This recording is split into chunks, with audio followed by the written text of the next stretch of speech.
Aujourd'hui, nous voulons parler pendant quelques instants sur qui seront enlevés au ciel. Qui seront enlevés au ciel? Parce qu'aujourd'hui, c'est les plus grands enjeux que nous cherchons à l'église. Lorsque nous entendons les gens prêcher, nous allons à l'église pour écouter la parole. L'essentiel, c'est savoir où nous allons. Or, nous tous, nous savons qu'il faut aller à l'église, prêcher, prier pour un jour aller au ciel. Alors, parlons un peu. Qui seront enlevés? Qui se prépare pour aller au ciel? C'est une question très capitale parce que si on ne focalise pas nos attentions sur cette question-là, alors nous avons échoué. Qui seront enlevés au ciel?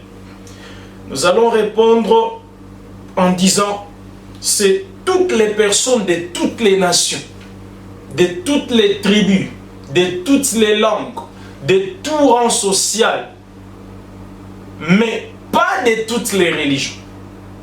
Et ces personnes qui auront accepté Jésus-Christ de Nazareth comme seul Seigneur, seul Sauveur, seul Rédempteur et Dieu. Ça, c'est la première question, la première réponse. La deuxième, et ces personnes, si elles vont marcher dans l'obéissance de la parole de Dieu, dans la crainte de Dieu, jusqu'à la mort ou jusqu'à l'enlèvement. Parce que la mort peut arriver avant l'enlèvement. Pourquoi j'ai dit toutes ces personnes-là, mais pas de toutes les religions? Parce que toutes les religions n'enseignent pas les mêmes choses. Il y a une vérité que la Bible donne pour qu'on appelle une religion vraie ou Église de Jésus-Christ. Toute religion où la foi n'est pas fondée sur Jésus-Christ, c'est une religion qui prépare les gens pour aller en enfer. Nous allons lire un passage biblique. 1 Corinthiens chapitre 3 verset 11. Mais avant de lire 1 Corinthiens 3, 11, lisons d'abord d'où ça vient. C'est dans Ésaïe chapitre 28, verset 16, où le prophète Ésaïe parlait d'un fondement. Il dit, c'est pourquoi ainsi parle le Seigneur l'Éternel. Voici, j'ai placé pour fondement en Sion une pierre éprouvée, une pierre angulaire de prix, solidement posée. Celui qui la prendra pour appui n'aura point hâte de fuir. Quand Ésaïe parlait que Dieu a placé un fondement bien solidement posé en Sion, lui-même n'a pas donné l'explication. C'était de qui, c'était quoi, il parlait de quel fondement, Ésaïe. Quand il parlait que c'est une pierre angulaire, bien posée, solidement posée, lui-même, je ne sais pas s'il comprenait au moins ce qu'il disait, mais au moins, il a fallu attendre plusieurs années pour comprendre que ce fondement-là s'agissait d'une personne. L'apôtre Paul dit dans 1 Corinthiens chapitre 3 verset 11, « Car personne ne peut poser un autre fondement que celui qui a été posé. » Et il conclut en disant, « Savoir Jésus-Christ. » Pour dire quoi? Toute religion qui ne met pas comme fondement de la foi Jésus-Christ, c'est-à-dire cette religion prépare les gens pour aller en enfer. Et c'est pendant des temps comme ça qu'il faut parler de cette vérité-là.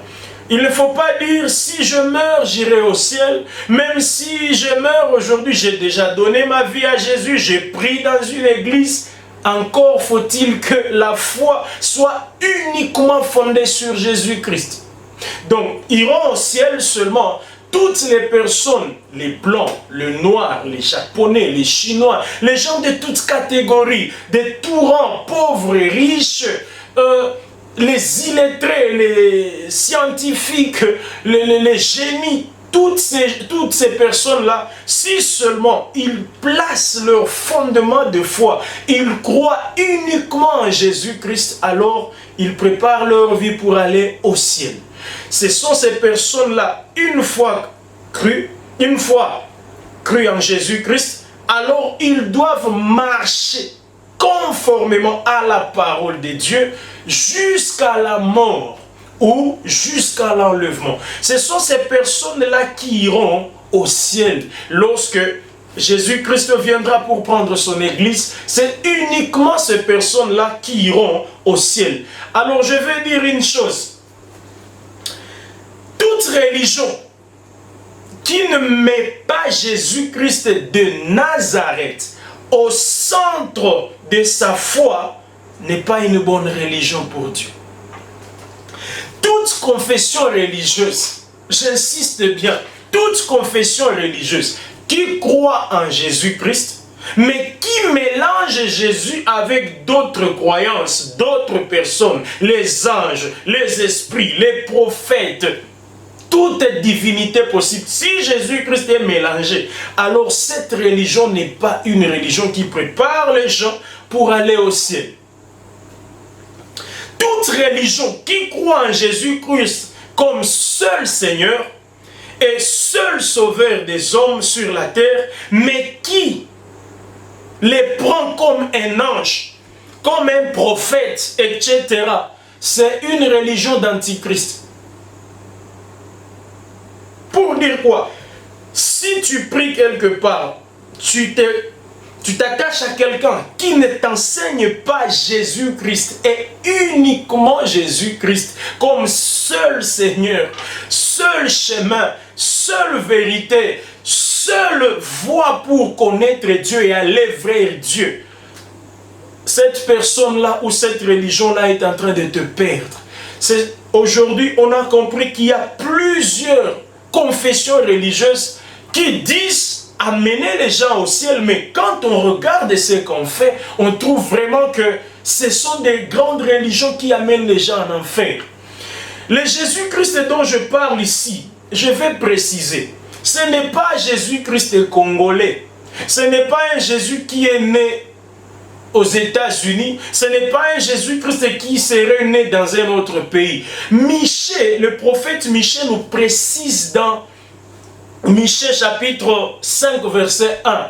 Michée dit ceci. De quel Jésus-Christ nous parlons? Il dit, et toi Bethléem, Ephrata, petite entre les milliers de Juda, de toi sortira pour moi celui qui dominera sur Israël, et dont l'origine remonte aux temps anciens, au jour de l'éternité. Quand le prophète Michée parlait ici, il faisait référence de celui qui devrait naître en Israël. Et celui qui est né à Bethléem, c'est Jésus-Christ de Nazareth. Je ne parle pas d'un Jésus qui peut naître, qui serait né au Congo, qui serait né en Afrique, qui serait né aux États-Unis. Je parle de cet homme de Golgotha, celui qui est né à Bethléem il y a plus de 1000 ans, 2000 ans plutôt, et qui est mort à la croix pour sauver les hommes, qui n'est pas un noir, parce que tous ceux qui croient que Jésus-Christ était un noir, qui veulent défendre leur foi en présentant certaines faussetés, bien-aimés, une telle religion, on vous prépare pour aller en enfer. Je parle de Jésus que le prophète Michée a parlé dans Michée 5.1. Donc, toute religion qui ne prépare pas les gens à croire, à recevoir ce Jésus-Christ-là, les Juifs-là, c'est-à-dire qu'on est en train d'aller en enfer, qui iront au ciel? C'est seulement ces gens-là qui ont cru en ce Jésus, uniquement ce Jésus-Christ-là, et qui prient Jésus-Christ, qui adorent Jésus-Christ, qui glorifient Jésus-Christ, qui chantent Jésus-Christ, qui élèvent Jésus-Christ. C'est-à-dire quoi? Une religion christocentrique, une foi christocentrique, Jésus-Christ au centre de tout. Voilà les gens qui vont au ciel. Et ça, c'est par rapport à la parole de Dieu. Aujourd'hui, nous trouvons que beaucoup de gens se cachent dans les œuvres. Disons, une religion qui ne fait pas de bonnes œuvres n'accomplit pas la parole de Dieu. Moi, je vais te dire que c'est faux. Parce que la foi n'est pas d'abord fondée sur les œuvres. La foi s'est fondée d'abord sur la personne de Jésus-Christ et puis les œuvres suivent. Aujourd'hui, je peux croire en Christ, mais je n'ai pas les moyens peut-être pour donner, pour aider les pauvres. Mais au moins, mes bonnes actions par rapport à ma foi, aimer les autres, être joyeux, transmettre la réconciliation là où les gens se battent. C'est ça même l'œuvre du Saint-Esprit, c'est ça même le fruit du Saint-Esprit. Je peux ne pas avoir des moyens pour aller voir les prisonniers, mais j'ai d'abord le fondement qui est Jésus-Christ. Au contraire, si je base le fondement de ma foi sur aller voir les prisonniers, donner à manger aux veuves, construire des écoles pour les orphelins, sans Jésus-Christ comme fondement de ma foi, ce sont des actions que je perds et je vais en enfer. Alléluia. Alors, une fois, aujourd'hui, tu te trouves par exemple dans une assemblée où Jésus-Christ n'est pas au centre de tout. Je te donne un conseil. Il faut abandonner, fuir. C'est le moment. Laisse-moi vous parler de ça parce que ce sont des vérités qu'on ne veut pas parler dans beaucoup d'églises. Il faut qu'on sache vraiment que pour aller au ciel, il n'y a qu'un seul chemin. Et ce chemin-là ne doit pas être mélangé. Si on base la foi sur les œuvres, bien aimé, fuyez ces assemblées-là. Si on base la foi sur autre personne, autre nom, autre chose que Jésus-Christ, j'insiste, fuyez, abandonnez. Je me souviens d'un prophète, Jérémie, qui parlait dans Jérémie chapitre 51, verset 9. Il dit quoi? Nous avons voulu guérir la plaie de Babylone, mais sa plaie ne guérit pas. Alors le peuple d'Israël dit, abandonnons-la, parce que son châtiment sera grand. Bien-aimé, il y a des assemblées où vous ne pouvez pas changer la doctrine. Vous pouvez prier, non, nous aussi, nous sommes remplis du Saint-Esprit, nous aussi, nous faisons les bonnes œuvres, mais la foi est basée sur qui? Ou sur quoi? Si la foi n'est pas basée sur Jésus-Christ de Nazareth, bien-aimé, fouillez ces assemblées-là. Vous risquez de vous cacher dans vos œuvres et le jour de l'enlèvement, vous êtes surpris. Vous risquez de vous cacher dans tout ce que vous avez accompli sur la terre, les universités que vous avez construites, vous avez construit des écoles, vous avez effectué des grandes œuvres, mais si la base, le fondement qui est uniquement Jésus n'est pas là, toutes ces œuvres-là sont nulles. Alors, Jérémie dit, lorsque vous trouvez que vous pensez être dans le bon, mais les fondements, la doctrine même de l'assemblée n'est pas Jésus-Christ. Fuyez, abandonnez. Fuyez Babylone. Les religions qui font des choses comme ça, moi je les compare aux politiciens. Lorsqu'ils veulent soutenir les veuves, lorsqu'ils veulent soutenir les orphelins, il achète les vivres et puis il appelle les caméras derrière, les journalistes qui viennent pour filmer ce qu'il a appelé au départ l'aide. Non, non, ça c'est pas l'aumône dans le sens de la Bible. La Bible dit, pour que ça soit l'aumône, c'est que la main droite donne, que la main gauche ne sache pas. Mais les politiciens et tout le monde qui, pour aider les autres, ils prennent les journalistes pour venir filmer. Et puis les naïfs disent, eh, mon thème Maram, vraiment c'est une bonne personne. Non! Il le fait pour ses calculs politiciens. Il prépare les élections. Maman tel, papa tel, PDG tel, honorable tel, qui est venu soutenir l'église avec, et puis les caméras derrière. Ce n'est pas le monde ça. Il se cherche la popularité. Et donc, une religion qui peut aussi fonder ses œuvres, c'est sa foi sur les œuvres, c'est chercher la popularité, mais n'amène pas les gens au ciel. Qui iront au ciel? Les personnes de toutes les nations, de toutes les langues, de toutes les tribus, de tous rangs sociaux, mais pas de toutes les religions, qui auront donné leur vie à Jésus-Christ, seulement Jésus-Christ, comme la personne a prié, la personne a adoré, la personne a élevé, la personne auprès de qui pleurait même dans le cas où nous souffrons aujourd'hui dans le monde. avec la maladie, les virus, le coronavirus. La personne auprès de qui pleurer, prier, adresser nos prières, c'est seulement Jésus-Christ. Seulement Jésus-Christ. C'est lui qui nous a été donné pour tous nos problèmes, pour toutes les solutions possibles dont nous aurons besoin sur la terre. Alléluia.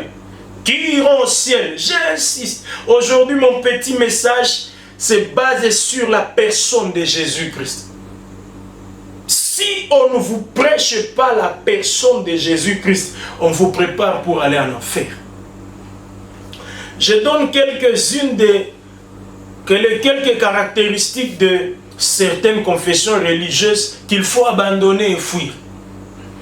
Une confession religieuse ou une église où on ne vous prêche pas d'abandonner le péché en le citant par les noms. Abandonnez, fuyez. On vous encourage dans votre faiblesse. Non, vous êtes faible, vous savez, Dieu vous a appelé tel que vous êtes. Oui, mais après être venu chez Dieu, il faut changer. Si on vous encourage, on ne parle pas du péché, on ne vous cite pas les noms de votre péché pour vous pousser à abandonner. Bien aimé, si on vous met à l'aise dans l'église, même si vous êtes dans le péché, fuyez cette assemblée-là. Bientôt, par la grâce de Dieu, le coronavirus va passer. Mais si les églises reprennent encore les assemblées, on reprend nos activités. Bien aimé, fuyez ces assemblées-là où on vous met à l'aise dans votre péché. Une autre caractéristique des églises à fuir. Une église où on ne vous parle pas de la vie éternelle. On vous donne les goûts d'aimer le monde. Vous allez construire, vous allez voyager, vous allez vous marier, vous allez avoir, vous allez faire ceci. On vous donne les goûts vraiment d'habiter sur la terre, construire, faire tout. C'est une mauvaise église, il faut fuir. Une bonne église vous prépare à l'enlèvement. On vous donne même les dégoûts du monde. On vous présente comment les choses sont gâtées, comment les choses sont détruites et qu'on vous donne les goûts d'aller au ciel. Ça, c'est une bonne église. Alléluia. Une autre caractéristique des assemblées à fuir. Une église ou bien une église ou une assemblée où on vous prépare à défendre les dieux que vous priez. Par des guerres, on vous dit, s'il faut tuer même pour le nom de Dieu, tuer. S'il faut même exclure, chasser les gens, les haïr à cause du nom de Dieu, faites-le. Bien aimé, c'est une mauvaise église. Fuyez cette assemblée-là. Où on est prêt à tuer pour Dieu. Non, Dieu se défend. Si bat les dieux, il doit se défendre. Mais si on vous prépare à tuer même pour Dieu, au nom de Dieu, ce n'est pas une bonne religion, il faut fuir. Je vais finir avec une autre caractéristique des assemblées où il faut fuir. Nous avons connu des gens qui ont été maudits, chassés de leur maison. Pourquoi? Ils ont quitté la religion de papa et de maman. Et papa et maman étaient prêts à les maudire. Tu n'es plus mon enfant. Tu as haï la religion de notre père, la religion de nos grands-pères, la religion. Ça, c'est une mauvaise religion. Il faut fuir. Une religion où on doit maudire quelqu'un parce qu'il l'a quitté. On est prêt à le maudire, à le rayer même de la carte, de la liste des enfants. Non, ce n'est pas une bonne religion. Alors je conclus en disant, bien aimés, qui seront enlevés au ciel? Qui vont aller au ciel? J'insiste en disant, il n'y a que ces personnes-là qui ont placé la foi en Jésus-Christ. Les personnes de toutes tribus, de toutes catégories, de toutes nationalités, de tout rang social, sauf de toute religion. Parce que toute religion ne place pas Jésus-Christ au centre de la foi. Que Dieu vous bénisse beaucoup. Donnez votre vie à Jésus-Christ. Si vous étiez là où on vous prêchait autre chose que Jésus-Christ, c'est le moment de changer. Bien aimé, c'est le moment de quitter et de s'attacher à Jésus-Christ. Aujourd'hui où la maladie est en train toujours de faire rage, coronavirus, je profite pour continuer toujours à sensibiliser. Bien aimé, évitez les salutations par la main, évitez des bisous, des embrassades. Si vous avez les moyens de rester à la maison, restez-y. Confinez-vous, gardez et surtout priez beaucoup parce que nous croyons que Jésus-Christ est capable de finir ces phénomènes. Aujourd'hui, nous ne savons même pas à qui regarder. Placez le regard surtout nous au Congo. Chaque fois cette question revient, qui peut nous protéger? Qui peut nous éviter les pires que tout le monde craint? Mais nous croyons que le sang de Jésus peut nous épargner. Et aujourd'hui, cette maladie peut disparaître miraculeusement. Moi, je le crois au nom de Jésus-Christ. Voilà pourquoi, chrétiens, continuez à prier. Priez, priez. Et notre Dieu est capable de faire grâce. Que Dieu bénisse les Congo, que Dieu bénisse le monde entier et que Dieu bénisse surtout ceux qui vont donner la vie à Jésus-Christ, le fondement de la foi.